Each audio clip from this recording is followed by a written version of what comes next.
Hello everyone, it's Daryl. How you guys doing today? And today you can see we're outside and it's a cool spring day. And you can see the grass is looking a little sketchy here. So we're going to need to do some lawn mowing soon. In order to do that, I figured we might as well dig out one of my favorite lawnmowers. This one's the one we got recently. Well, it's still an older model, but I picked it up last year. It's a Honda Harmony quadricut system HRB216. And it's a little bit older one, still has the genuine Honda engine on it and a blade brake clutch system, which I really like. You know, the handle that engages the blade like so you can let it go and the lawnmower will still stay running when you want to pick up some trash, or you know, just take a break for a second and walk away. You can leave the engine running and the blade not spinning. 3-speed standard transmission in it, single lever throttle and choke control. A very simple traditional lawnmower setup, and this ran flawlessly pretty much for us all last year. So what we're going to do this year, it ran great even when we put it away.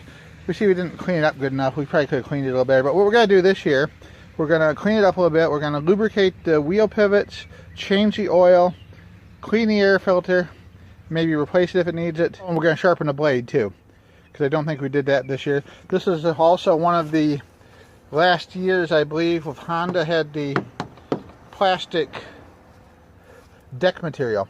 And I'm a big fan of the plastic deck Hondas. They're just so rugged and so well built. The old HRB216 is another one of my favorite mowers. I have one out back that we still use occasionally that I've had for almost 20 years. Well, this summer will be 19 years that I've had that lawnmower. And they're just great mowers. I highly recommend these Hondas. But let's get started. First, we're going to drain the oil. Then there's a drain plug on one side, and it kind of like drips down through the deck. But honestly, the easiest way to change the oils on these is to remove the dipstick and place a shallow pan underneath the side of the mower here in the lawn or wherever, and just tip it up and let all the oil run right into the shallow pan. That's how we used to do them when I worked in the shop, and it's a very easy, simple way on these. Let me show you.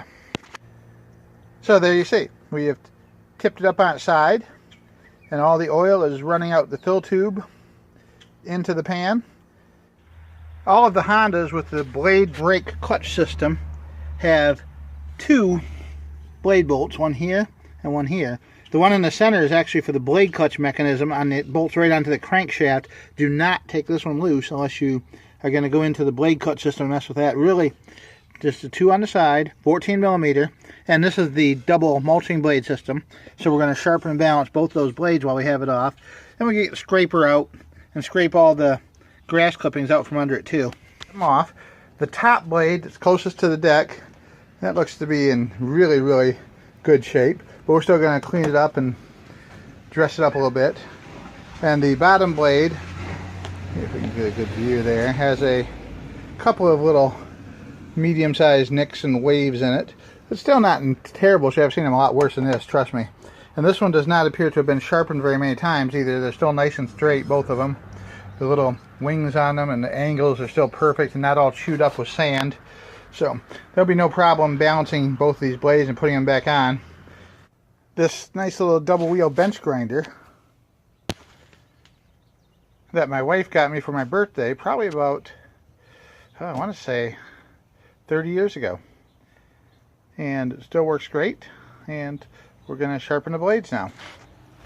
We're going to start, doesn't matter which one we start with, but you look at the angle on it. And basically what I'm going to do is I'm just going to try and hold the right angle on it, which just follows the angle that's already there. And I'm just going to take it back and forth like this. And then I'm going to do a quick touch to this side here like that when I'm done to remove the bottom burrs and put a final edge on it. The thing is, lawnmower blades really don't need to be specifically sharp like razor sharp. There's no real advantage in having them super sharpened. As long as there's a nice straight edge on them, that's good enough, because you know they're going to be instantly dulled down a little bit anyway as soon as you start cutting the grass. It really doesn't matter if they're super sharp. I know some people are like, oh, you got to hone them and make them razor sharp, and you really don't. You just need to put a nice straight edge on them without any ripples or dents in them and make sure it's fairly close to being balanced, and you're good to go. Let me show you. If I had my, I could let you watch me do it if I had my tripod here, but I don't today. Alright, and here's the first one we did. I took a screwdriver, big flat screwdriver, and I scraped off all the caked on grass debris and such. And you can see we got a edge here. Yes, it's reasonably straight, I'd say. And then I have my little balancer here, my needle balancer. Stick it on there. As long as one side doesn't go flopping down way lower than the other side, we're good to go. And I've got another pro tip for you here too. When you're sharpening a blade, working with a bench grinder, never wear gloves.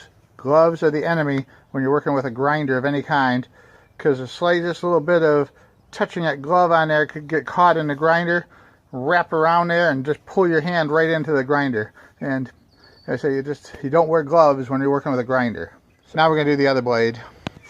Alright, we're done. Sharpen this one up too. You can see we got a decent edge on it there. Again, there's still a few little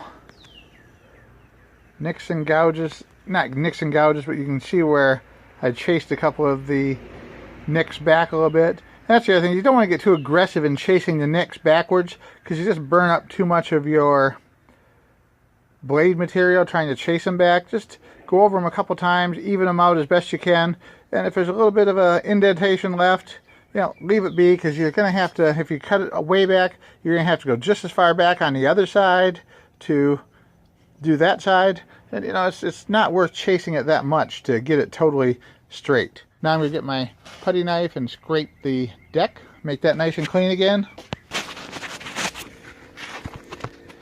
Alright, you can see we've scraped the deck, and cleaning your deck and keeping it clean underneath should be a part of your routine maintenance, especially if you have an aluminum or steel deck, because the moisture and yard fertilizer and chemicals gets trapped up there under the clippings, and it can corrode right through a steel or aluminum deck in a matter of a year or two.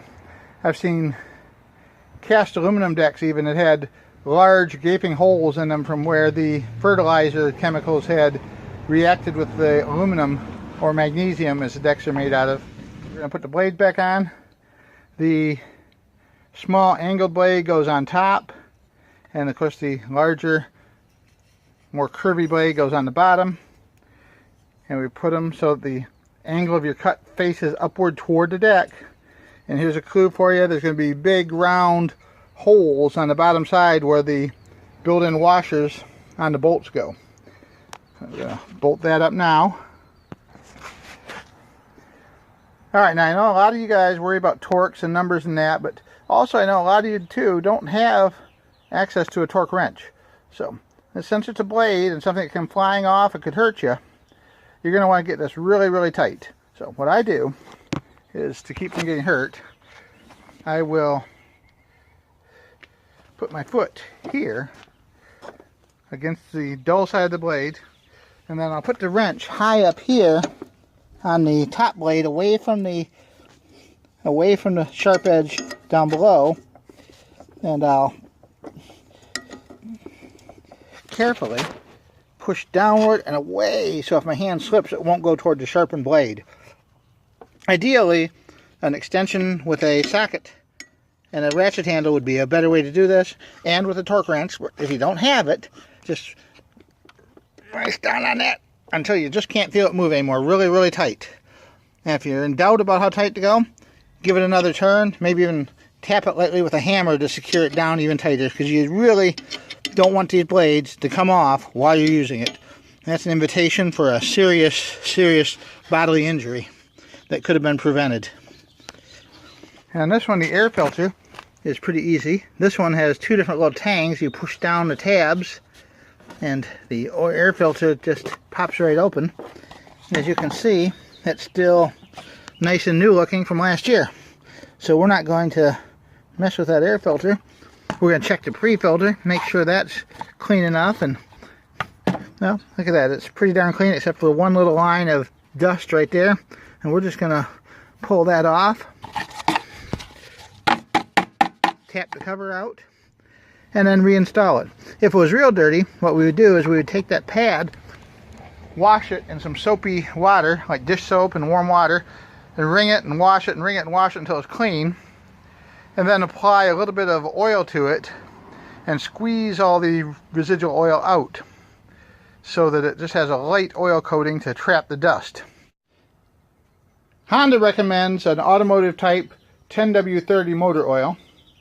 I used a conventional straight 30 weight motor oil, and you know, that's what I had around, and it's not going to be a problem, I can tell you that. But if you're going to go out and buy the oil because you don't have any around, go with the regular automotive 10W30.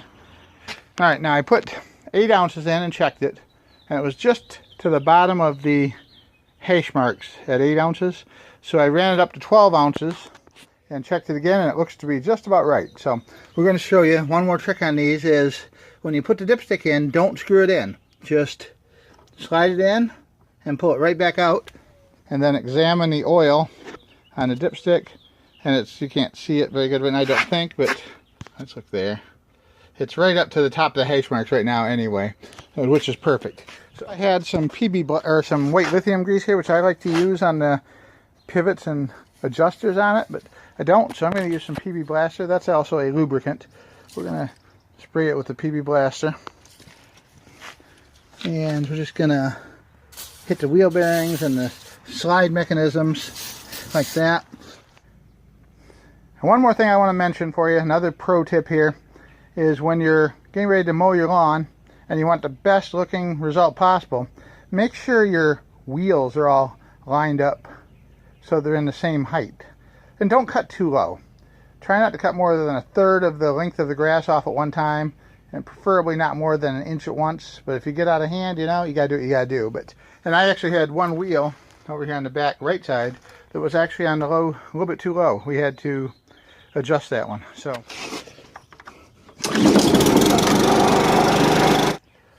thanks for watching. Hope you enjoyed some of these little tips. And if you have any questions about lawnmower or power equipment maintenance, leave me a message or shoot me an email, and I will be happy to help you out. Thanks for watching. Have a great day.